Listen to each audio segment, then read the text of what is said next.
Assalamualaikum warahmatullahi wabarakatuh. Bismillahirrahmanirrahim. Alhamdulillahi rabbil alamin. Assalatu wassalamu ala asyrafil mursalin wa ala alihi wa sahbihi ajma'in. Subhanaka la ilma lana illa ma 'allamtana innaka antal alimul hakim. Wala haula wala quwwata illa billahil aliyil azim. Wala haula wala quwwata illa billahil aliyil azim. Wala haula wala quwwata illa billahil aliyil azim. Rabbi shrah li sadri wassir li amri wahlul 'uqdatam min lisani yafqahu qawli.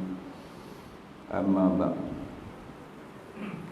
Qala Allah Ta'ala fil Qur'an al-'azim, a'udzu billahi minasy syaithanir rajim. Wallahu akhrajakum min butuni ummahatikum la ta'lamuna syai'a wa ja'ala lakumus sam'a wal absara wal af'idata la'allakum tashkurun. Sadaqallahul azim.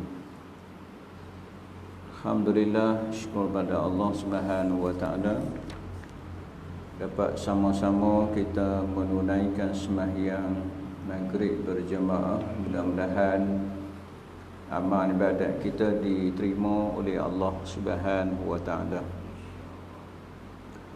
Bersyukur juga pada Allah Subhanahu wa taala kerana masih lagi dipanjangkan usia kita.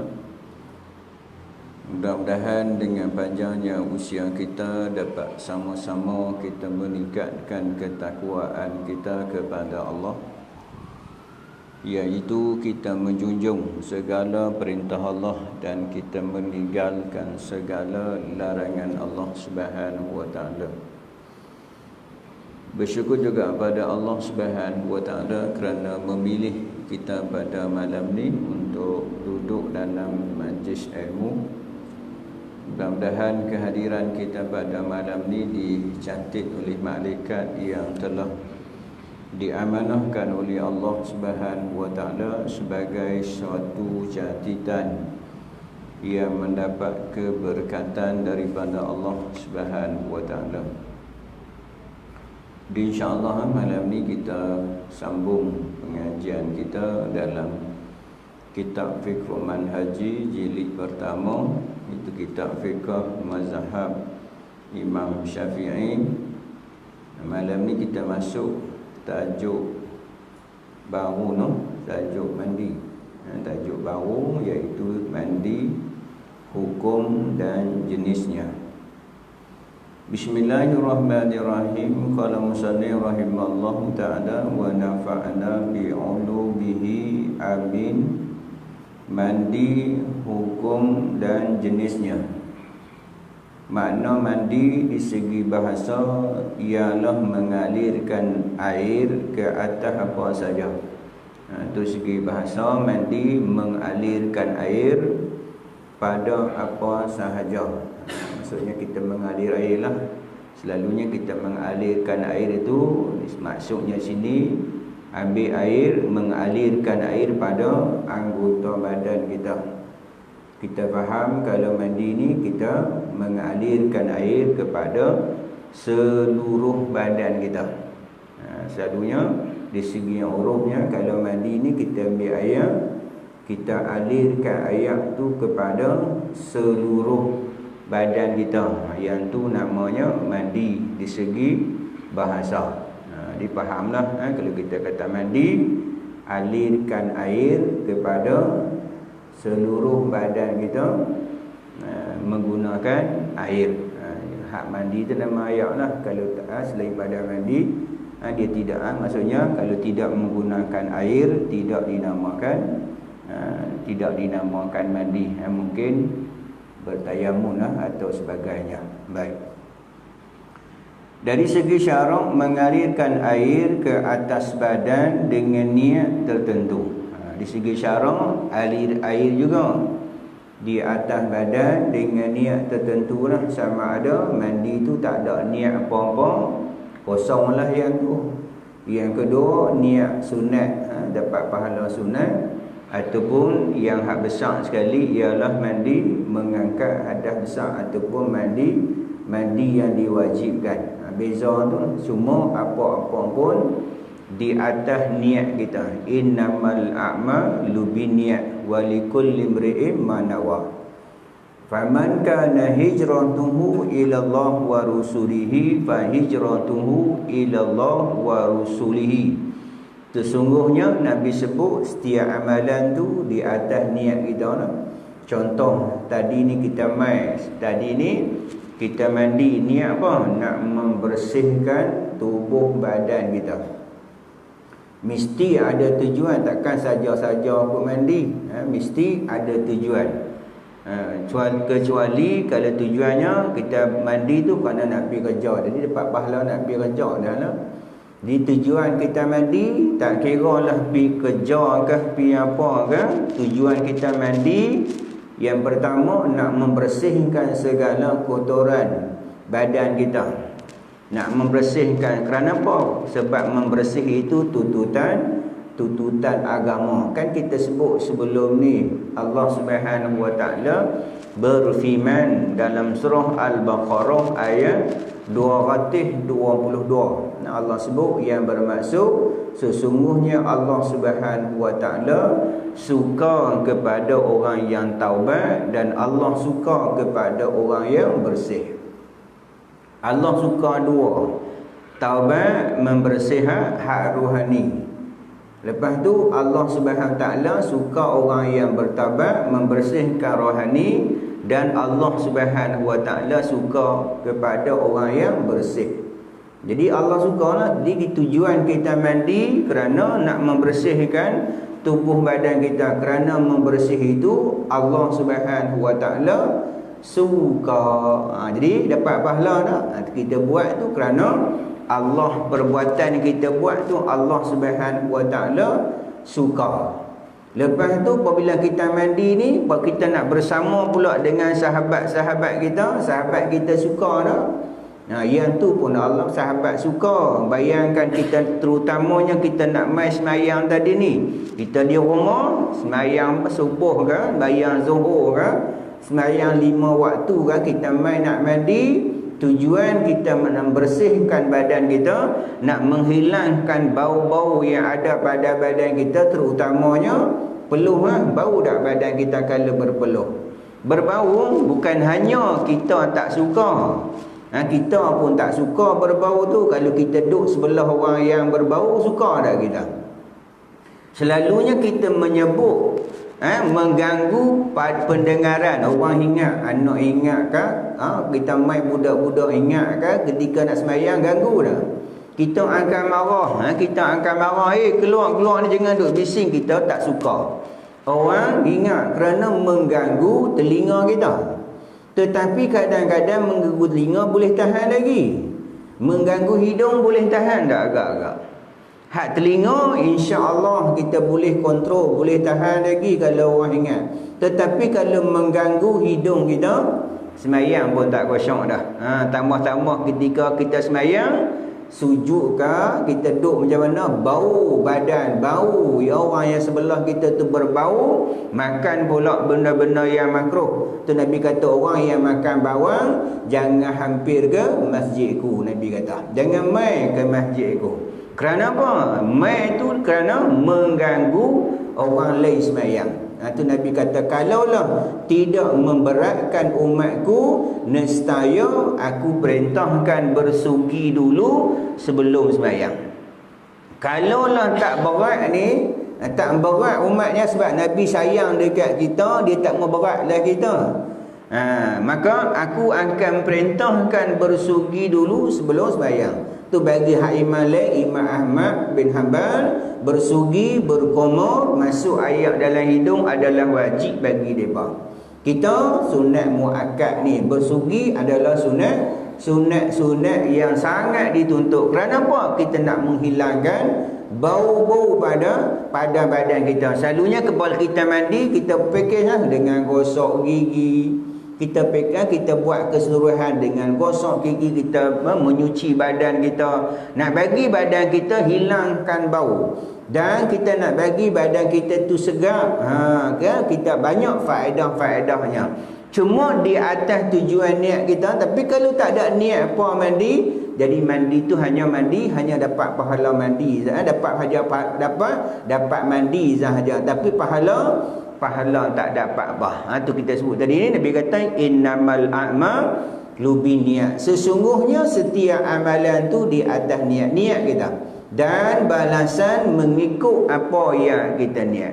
Siapa yang berhijrah kerana Allah dan Rasul, maka hijrahnya Nabi kata Allah Rasul. Sebab di zaman Nabi tu ada sahabat-sahabat yang berhijrah kerana Allah dan Rasul. Dan ada sahabat yang lain hijrah tu bukan Allah Rasul, kerana nak ikut kekasihnya, kerana nak berkahwin. Maka Nabi kata hijrah itu mengikut apa yang ada niat. Kalau niat akhirat, maka dapat akhirat. Kalau niat dunia, dapat dunia. Ini pun sama lah. Kalau kita mandi, hanya semata-mata mandi saja, tak dapat pahala apa. Tapi kalau kita niat mandi, nak membersihkan tubuh badan kita, nak menghilangkan bau-bau, kerana apa? Sebentar lagi ni kita nak berhadapan dengan Allah Subhanahu Wa Taala, dan juga kita nak berhadapan dengan orang ramai. Orang pun seronok dengan kita, Allah suka, dan sahabat-sahabat kita pun seronok. Dia kata syarak ialah mengalirkan air ke atas badan dengan niat tertentulah. Di atas niat tertentu. Baik. Disyariatkan mandi adalah disyariat sama ada dengan tujuan membersih atau mengangkat hadas. Dua-dua ni tujuan nak membersih. Selalunya hak biasa kalau kita mandi ni, kita main tujuannya nak membersih lah. Itu tujuan yang utama. Hak menyegarkan badan tu hak mungkin nombor 2, nombor 3. Tujuan yang pertama ialah nak membersihkan badan kita. Apabila badan kita bersih, terhindar daripada kuman-kuman, penyakit-penyakit. Penyakit apa agak-agak? Penyakit kulit dan sebagainya. Kalau kita jaga mandi ni, jadi kulit kita pun bersih, susah nak dihinggapi dengan penyakit-penyakit yang ada pada badan kita. Kalau kita tak bersih, kita tak mandi, nescaya penyakit kuman-kuman yang ada tu akan mudah dihinggapi penyakit. Macam-macam penyakit tu.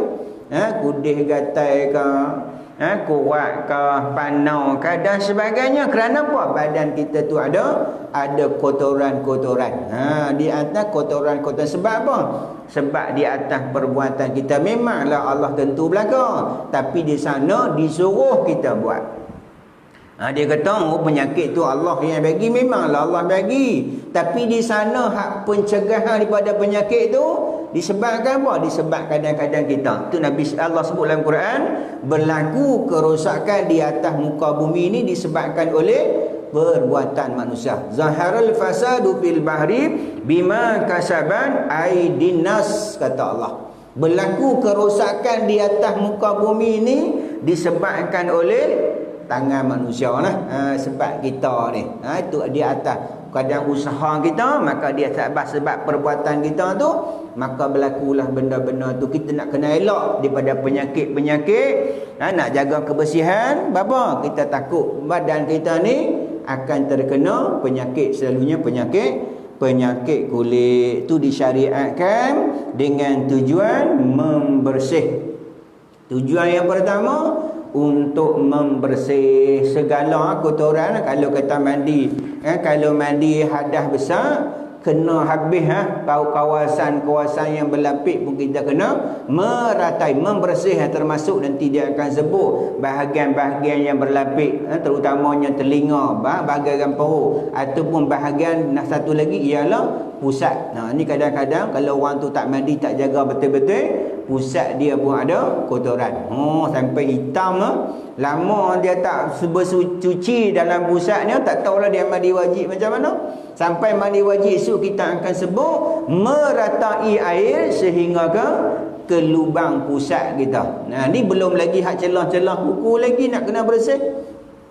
Nak kena bersih lagi ni, celah-celah ku nak kena bersih semua. Takut-takut benda-benda yang ada pada anggota badan kita itu terhalang daripada terkena air. Ini yang kita takut. Sehingga nanti dia akan sebut nanti ni, Saidina Ali bermusuh dengan rambutnya, kerap dia mencukur rambutnya. Sebab apa? Takut-takut air tidak terkena kepada pangkal rambutnya. Baik. Dia kata membersih atau mengangkat hadas, sama ada hadas kecil, itibari pada anggota tertentulah kalau hadas kecil. Kalau hadas kecil, itibari pada anggota tertentu. Apa dia? Muka. Itu tak apalah, muka, tangan, sapu kepala dan membasuh kedua kaki. Itu hak fardu wudu. Tetapi kalau hak mandi wajib, itibari pula. Itibari macam mana? Itibari kepada seluruh badan kita, tidak terkecuali walaupun bahagian yang paling kecil. Tidak terkecuali. Ada gam ke, ada cat ke, ada terhalang. Contohnya yang selalunya kalau tak ada cat, tak ada gam, terhalangnya selalu di mana? Selalu saya sebutlah, iaitu di bawah kuku kita. Di bawah. Yang lain insya-Allah boleh kita bersihkan. Di bawah kuku. Sama ada kuku ni hanya dua je lah. Kuku tangan dan juga kuku kaki. Selalu saya duk sebutlah, mana-mana nak peringat kat saya dan juga peringat kat tuan-tuan, potonglah kuku. Sayang jangan sayanglah. Takut-takut kita simpan kuku menyebabkan mandi wajib kita tak sah, maka simpan kuku juga hukumnya berdosa. Kalau kita simpan kuku menyebabkan mandi wadah kita ataupun mengangkat berwuduk kita tak sah. Mandi hadas besar tak sah. Kalau mandi hadas tak besar sah, mandi wajib tak sah, wuduk pun tak sah dah. Bayangkan kalau kita simpan kuku tu menyebabkan terhalang air daripada kena ketika kita mengangkat hadas, maka sembahyang kita pun tak sah. Maka kita simpan kuku tu hukum apa?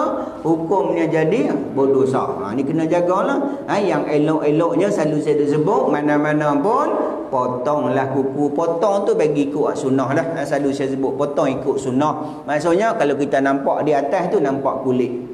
Di hujung jari kita tu kita nampak kulit, bukan nampak kuku. Tengok di hujung ni, atas pada kuku nampak ujung jari.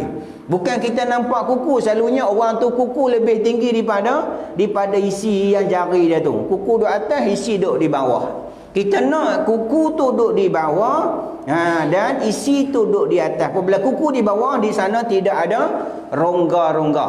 Kalau isi duduk di atas, maka tidak ada rongga. Tetapi kalau kuku duduk di atas, isi duduk di bawah, maka di sana ada rongga. Dalam ada rongga, ada sisa-sisa pula seluk ke apakah kotoran-kotoran yang masuk. Kalau kotoran tu kalau tak najis pun terhalang daripada air kena. Tapi kalau najis pula, dia pergi qada hajat, dia beristinja dengan menggunakan tangan kiri, tengok-tengok di celah-celah jangan kuku dia tu ada najis, menyebabkan apa? Tak sah dah. Dah kalau wuduk sah pun sembahyang tak sah apa-apa dalam keadaan badan dia ada najis. Kalau pun air tu boleh masuk ke celah-celah kuku tu, tetapi bawah kuku tu ada najis, sah tak sembahyang dia? Walaupun wuduk dia sah, air boleh masuk ke dalam rongga-rongga tu, tetapi sembahyang tak sah. Kerana apa? Dia menanggung najis, bawa najis. Kan kita sebut dah sebelum ni, menghilangkan najis pada pakaian, menghilangkan najis pada badan. Badan kita kena bersih juga najis-najis, iaitu menghilangkan bau, menghilangkan warna dan rasa, kecuali yang kita sebut dulu ada yang dimaafkan oleh syarak. Baik. Sama ada menjadi syarat untuk ibadat ataupun tidak. Dalilnya, ni yang kita sebut tadi ni. Dalilnya disyariatkan oleh Al-Quran dan As-Sunnah dan juga Al-Ijma'. Dalil pada Al-Quran terdapat beberapa ayat mengenai di antaranya dalam surah Al-Baqarah ayat 222, a'udzubillahi minasyaitonirrajim, innallaha yuhibbut tawabin wa yuhibbul mutatahhirin. Hak kita sebut tadi ni, surah Al-Baqarah ayat 222, Allah sebut sesungguhnya Allah kasih kepada orang-orang yang suka bertaubat dan orang yang bersih. Bayangkan Allah suka. Kan kita sebut hari dulu ni, apabila Allah Subhanahu Wa Taala suka pada seseorang, Allah akan panggil malaikat Jibril, ya Jibril, aku suka kepada si anu tu. Seronok tak kita? Allah suka. Nah, kalau Sayyidina Abu Bakar, Allah kirim salam. Allah kirim salam kat Sayyidina Abu Bakar. Tetapi ni kalau kita buat yang Allah suka, Allah akan panggil malaikat Jibril, ya Jibril, aku suka kepada si anu tu. Maka malaikat Jibril menyukai si anu tu. Malaikat Jibril suka kat kita. Kalau Allah suka. Dan malaikat Jibril begitu seluruh malaikat yang ada di 7 petala langit menyukai si hamba ni. Seluruh malaikat-malaikat yang bertasbih memuji Allah tu suka dekat kita. Dan Allah Subhanahu Wa Taala bagi rasa penduduk bumi menyukai dia. Bayangkan, penduduk bumi ni menyukai dia. Macam kita sebut dululah. Dan Tuan Guru almarhum Tuan Guru ni Abdul Aziz, ketika dia awak matilah, dia awak meninggal lama dah, tapi orang beritahu kasut dia pun masih orang simpan lagi. Kasut dia pakai tu. Kita tak mati lagi, hilang dah kasut kita. Tak ada mati lagi, hilang dah. Main masjid hilang dah. Tapi Tok Guru mati dah. Orang simpan pakaian, dia simpan kasut, dia simpan. Apa? Sampai benda-benda dia pakai pun maksudnya disukai. Tengok ketika meninggal tu, kita bukan kata nak pergi ziarahnya, nak masuk Kelantan pun tak boleh. Tengok dah dulu ni. Kita nak masuk Kelantan pun tak boleh. Kenapa? Penuh orang nak pergi tengok. Hak suka dia pun pergi tengok. Hak dulu duk kata macam-macam kat dia pun pergi tengok juga. Pergi melawat. Orang yang suka pun pergi tengok. Orang yang dulu tak suka, orang kata macam-macam kat dia pun orang suka dekat dia. Sampai kita nak pi pun tak boleh pi. Nak pi juga terpaksa orang pi dengan motor. Kalau nak pi juga, nak pi ziarah, jenazah dia, nak kena naik motor. Kalau tidak, tak boleh masuk. Jam. Jam habis. Kerana apa? Disukai oleh orang. Kerana Allah Subhanahu Wa Taala menyukai dia. Tu dia tuan-tuan, kita nak macam tu. Kerana apa? Allah suka. Tetapi kalau sebaliknya Nabi sebut, kalau Allah Subhanahu Wa Taala tak suka kepada seseorang itu, Allah Subhanahu Wa Taala juga akan panggil malaikat Jibril, ya Jibril, aku tak suka kepada si anu tu. Dan malaikat Jibril tak suka dekat kita. Dan malaikat Jibril akan beritahu kepada seluruh malaikat-malaikat yang ada di 7 petala langit supaya membenci dia. Dan Allah Subhanahu Wa Taala bagi rasa penduduk bumi ni membenci dia, tak suka dekat dia. Belum mati orang dah tak suka dah dekat dia. Patut-patut mati lama dah dia ni. Orang nak minta bagi mati ya. Sebab apa? Sebab Allah Subhanahu Wa Taala benci dan seluruh malaikat-malaikat tak suka dengan ni. Dalilnya sesungguhnya Allah kasih kepada orang-orang yang suka bertaubat dan bersih. Baik. Iaitu bersih daripada hadas, kotoran, sama ada zahir dan batin. Maksud di sini ayat ni bersih daripada hadas dan kotoran, zahir dan batin. Hak taubat ni membersih hak dalaman. Tu hak taubat ni kita alhamdulillah lah tuan-tuan, duk minta ampun dah taubat. Sekurang-kurangnya kita lepas mayang, sibuk-sibuk mana pun kita tunggu sekejap. Sekurang-kurangnya bersih dulu jiwa kita, batin kita dengan astaghfirullahalazim. Sekurang-kurangnya 3 kali pun dah memadai. Sibuk, kalau sibuk lah hari itu ejen sangat, penting sangat lah malam tu, sekurang-kurangnya kita astaghfirullahalazim. Kalau boleh lagi sampai ayat kursi. Lepas tu bangkitlah, sekali nak zikir, zikirlah atas motor, zikirlah atas bicycle, zikirlah atas motor, zikirlah sambil berjalan. Ini penting. Ataupun kalau sibuk sangat sampai tak ada nah Assalamualaikum warahmatullahi, Assalamualaikum warahmatullahi, tak ada juga saya sibuk sangat ni. Tak apa juga hak kita dalam sembahyang, orang yang sembahyang dalam sembahyang ada dah Rabbir firli. Ya Allah, ampunkanlah dosaku dan wa'fu anni. Dan ampunkanlah segala dosa-dosaku. Kita minta Allahumma gfirli, ya Allah ampunkan dosaku. Dosa tu kita minta ampun, cuma Allahumma gfirli tu Allah ampun dosa kita, tetapi masih ada tercatat dalam buku catatan amalan kita. Dosa tu masih ada, tak terpadam lagi. Allahumma gfirli, dosa tu Allah ampun, tetapi masih ada lagi tertulis dalam buku catatan. Esok dia akan mai, besok di akhirat besok ni 99 helaian. Nabi kata 1 helaian jauh mata mandang. Semuanya ada ni, hak baik pun ada, hak salah pun ada. Hak Rabbir firli, tetapi wa'fu anni, Allah ampun semua. Itu tak ada tulis lah. Kita nak hak wa'fu anni, Allah ampun dosa kita. Kita nak wa'fu anni, Allah padam tauhid. Di akhirat besok tak ada dah. Dia contoh macam ni lah. Kita maaf dah seorang tu. Dulu dia buat salah dengan kita pun maafkan dia. Tapi kalau kita jumpa dia, duk ingat dah dia dah buat pernah salah. Dia lalu depan kita, teringat lah dia buat jahat kat kita lu. Kita maafkan dia lah, tapi kita duk ingat lagi. Itu Allahumma gfirli. Kita maafkan dia dah. Tetapi bila kita jumpa dia, selisih dengan dia, tengok dia, teringat lagi hak perbuatan jahat dia buat kat kita tu. Tetapi kalau wa'fu anni, kalau kita jumpa, kita tak ingat dah.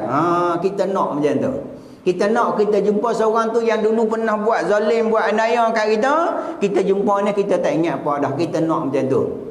Ataupun kita buat contoh kedua, kita sapu kapek ni lah, luar bersih, tapi kita angkat kapek tu, bawah tu ada sampah.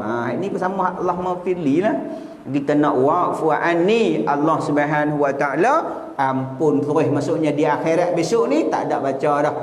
Dosa kita dah terpadam habis dah.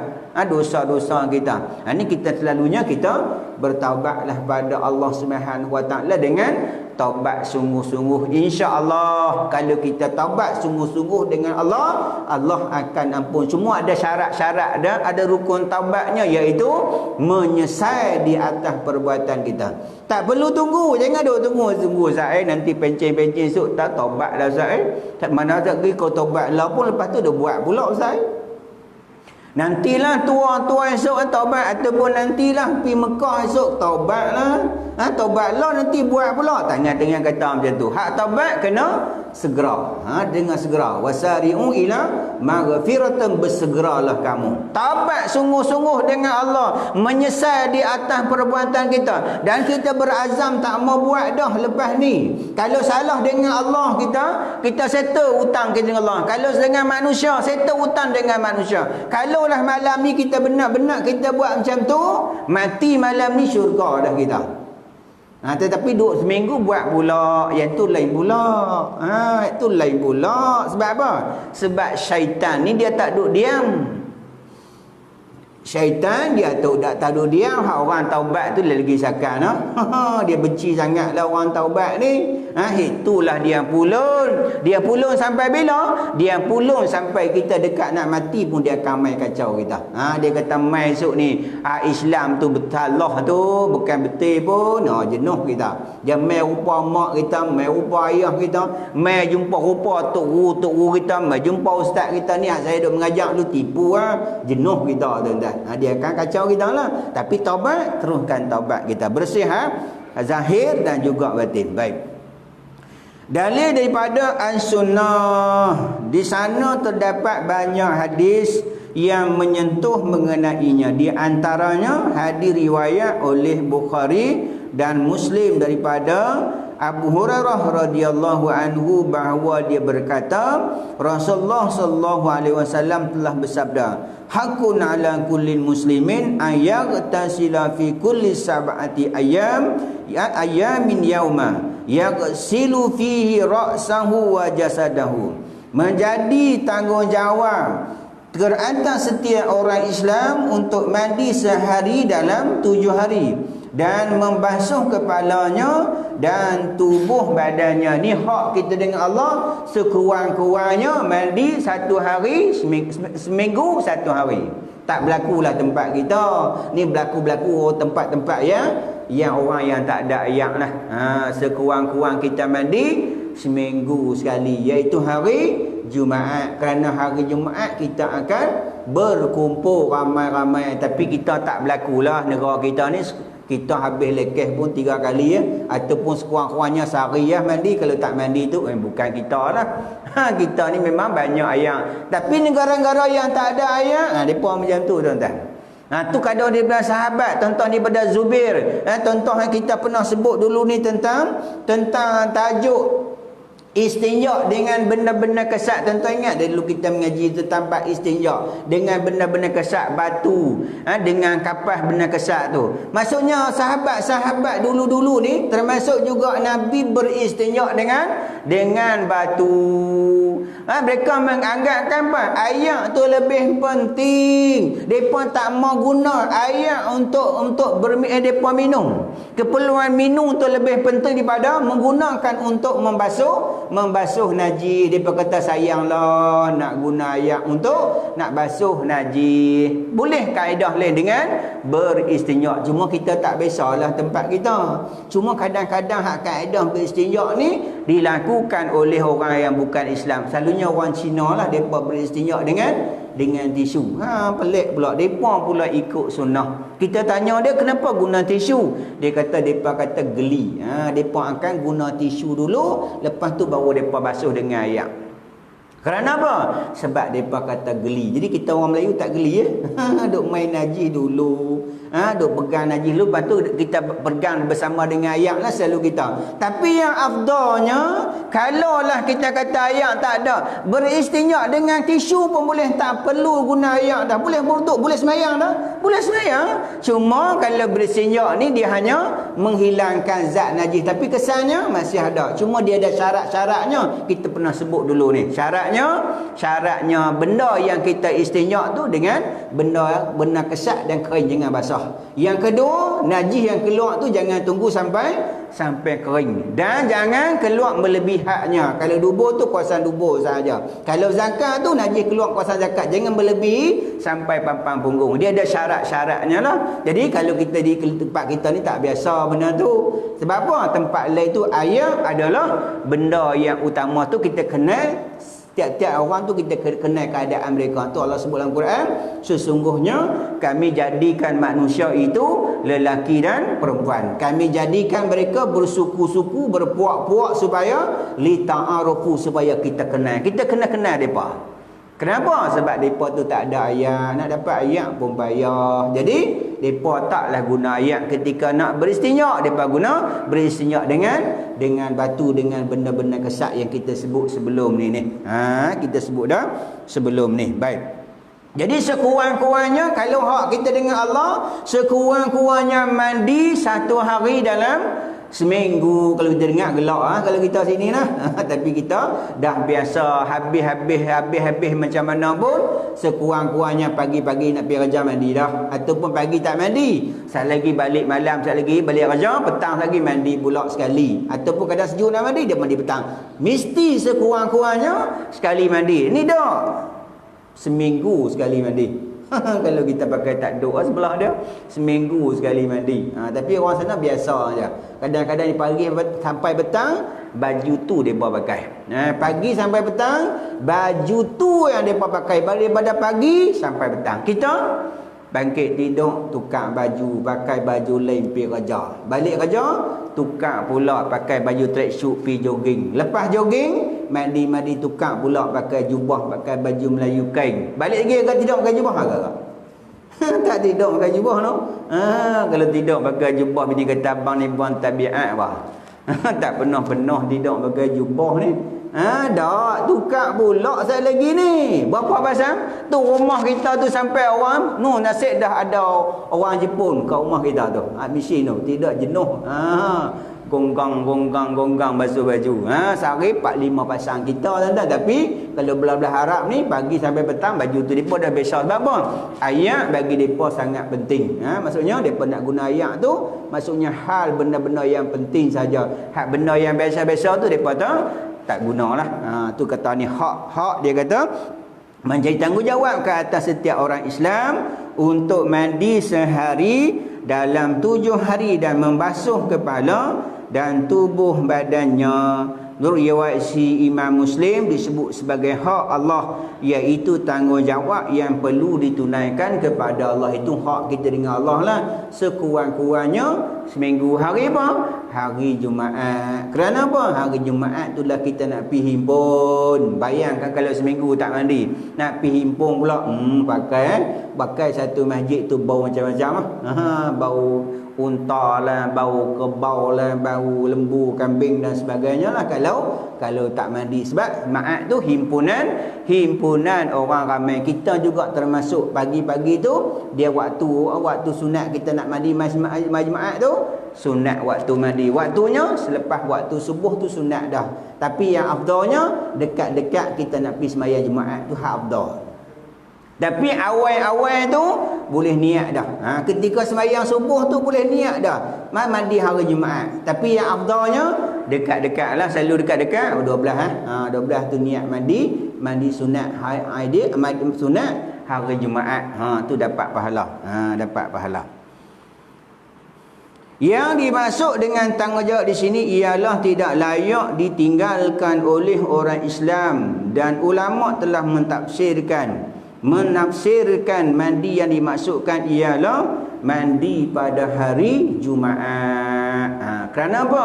Tujuan hari Jumaat kerana sebentar lagi ni kita akan berhimpun. Himpun pula ramai, duk pula lama pula nak tunggu khutbah dan sebagainya. Kalaulah kita dalam keadaan badan berbau, pakaian berbau pula, tu kita hari Jumaat disunatkan berwangi-wangi bagi kita orang hak lelaki ni. Sunat orang lelaki sunat berwangi-wangi. Bukan hari Jumaat sajalah, hari biasa juga. Mai rumah Allah disunat berwangi. Dia kata, ustaz saya rumah tak ada minyak wangi saya.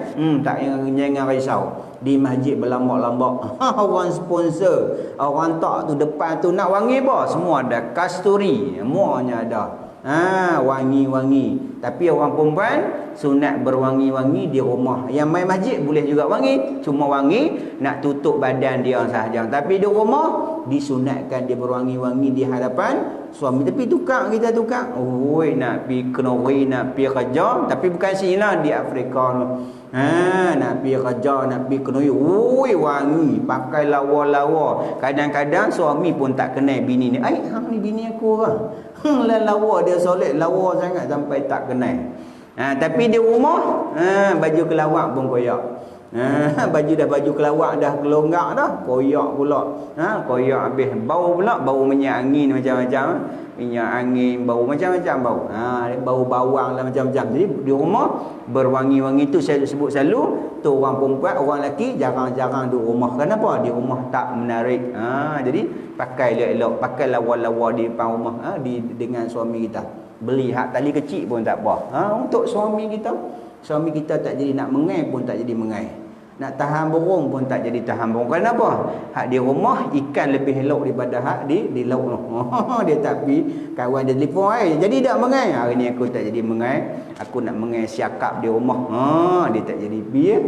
Ni hari Minggu mengai. Malam pergi nasi gandang. Pergi kedai tom yam. Kenapa? Kedai tom yam lawa-lawa. Hari-hari pergi. Orang perempuan sunat di rumah berwangi-wangi.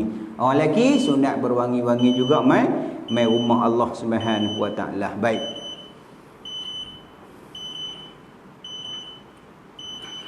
Dalil daripada ijma', sesungguhnya para ulama mujtahid telah bersepakat bahawa mandi untuk membersihkan tubuh badan adalah disunatkan. Dan mandi menjadi syarat kepada ibadat adalah wajib.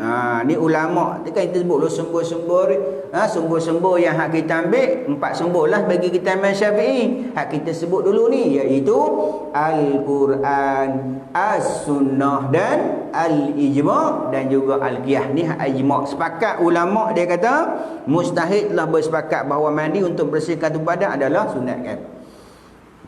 Untuk mandi untuk membersihkan tubuh badan. Bermula pada pagi tadi kita mandi ni tujuan apa? Nak membersihkan tubuh badan. Jadi dapat pahala sunat. Di start pada pagi besok nak mandi, niat. Tujuan apa? Nak membersihkan tubuh badan. Kerana apa? Ini perintah, ini benda yang Allah suka. Maka kita buat sebelum ni kalau tak niat tak dapat apa lah. Jadi kalau kita niat nak bersih tubuh badan kita, nak menyegar tubuh badan kita untuk tujuan pula untuk beribadat kepada Allah Subhanahu Wa Taala dapat pahala. Yang kedua dia kata dan mandi yang menjadi syarat sah, iaitu mandi hadas besar lah. Itu hak jadi syarat sah lah. Syarat kalau tak mandi maka semayang kita tak sah. Bukan hanya tak sah, malah hukumnya haram pula sekiranya kita semayang dalam keadaan berhadas besar, kecuali kita tak tahu. Mai semayang subuh lah, semayang subuh Allahu Akbar, balik rumah baru teringat. Yang tu tak apalah. Sebab apa? Kita tak tahu. Tapi kena qada lah semayang subuh tu. Yang kedua, kita semayang tengah-tengah semayang baru tengok Allah, tak semayang wajib. Yang tu kita kena berhenti. Segera berhenti, jangan semayang dah. Berhenti dan balik mandi wajib tu. Apa kita duduk tengah semayang. Jangan kita biar pilih nak keluar malu pula. Ataupun kita jadi imam lah, selalu jadi imam pula. Sedang-sedang Allah tak mandi wajib, maka sedang-sedang berhenti. Maka orang yang belakang nak ganti balik lah. Sebab apa?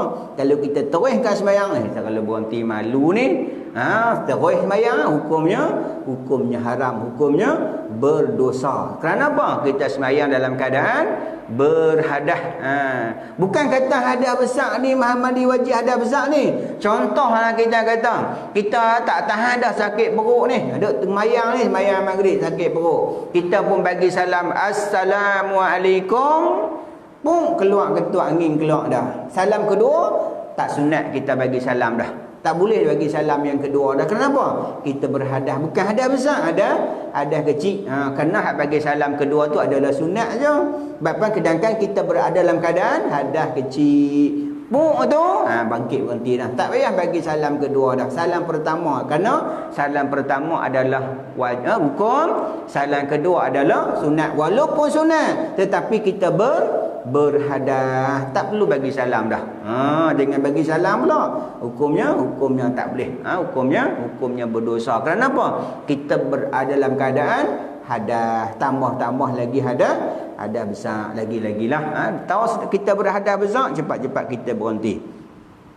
Dia kata menjadi syarat sah ibadat adalah wajib setakat yang diketahui. Tidak ada perselisihan ulama dalam masalah ini. Baik. Jadi kita habis yang tu. Lepas ni insya-Allah lah kita akan masuk hikmat disyariatkan. Di sana dia akan sebutlah apa hikmah-hikmahnya lah, banyaklah kelebihan-kelebihannya. Dia akan beritahu, insya-Allah kita akan sambung pada tahun depan lah, no. Tahun depan insya-Allah. Tahun depan rasa macam lama ni. Sekejap lah. Bila 12 dah kita sambung tahun depan. Insya-Allah, wallahu a'lam. Jadi kita akan baca surah Al-Mulk.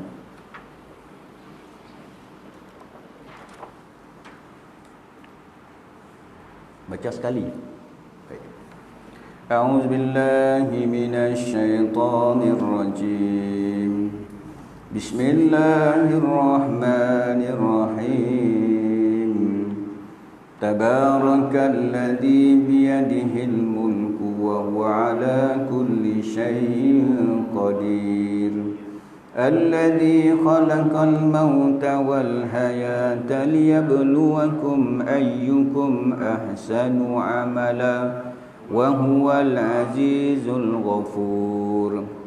الذي خلق 7 سماوات طباقا ما ترى في خلق الرحمن من تفاوت فارجع البصر هل ترى من فطور ثم ارجع البصر كرتين ينقلب إليك البصر خاسئا وهو حسير ولقد زينا السماء الدنيا بمصابيح وجعلناها رجوما للشياطين وأعتدنا لهم عذاب السعير وللذين كفروا بربهم عذاب جهنم وبئس المصير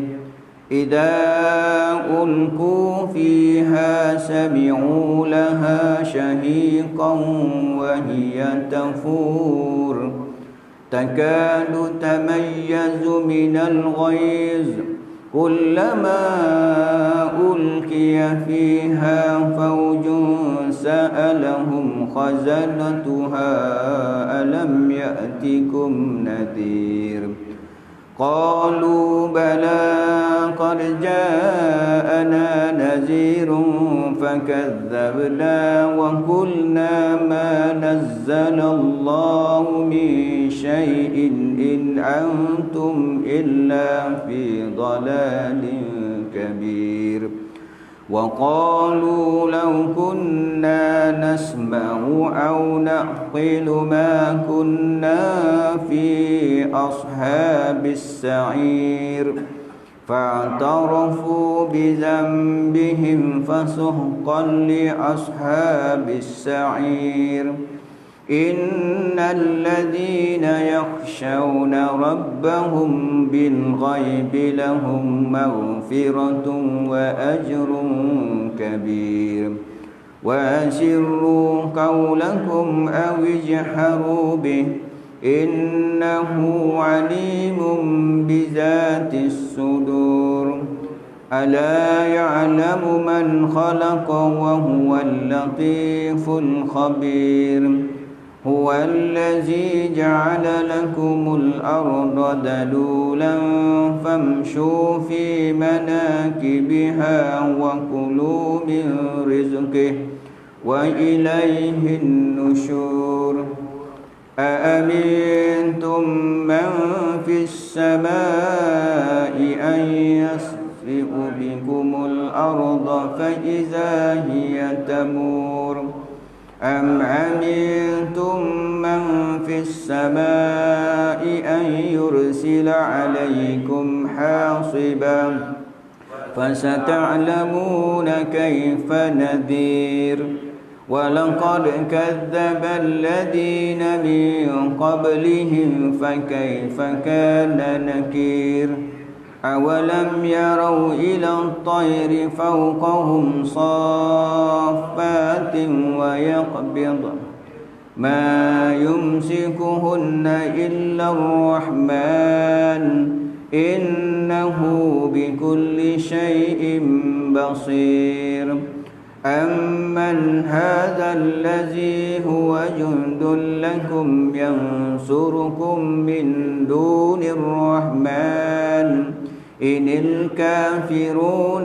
إلا في غرور أمن هذا الذي يرزقكم إن أمسك رزقه بل لجوا في عتو ونفور أفمن يمشي مكبا على وجهه أهدى أمن يمشي سويا على صراط مستقيم قل هو الذي أنشأكم وجعل لكم السمع والأبصار والأفئدة قليلا ما تشكرون قل هو الذي ذرأكم في الأرض وإليه تحشرون ويقولون متى هذا الوعد إن كنتم صادقين قل إنما العلم عند الله وإنما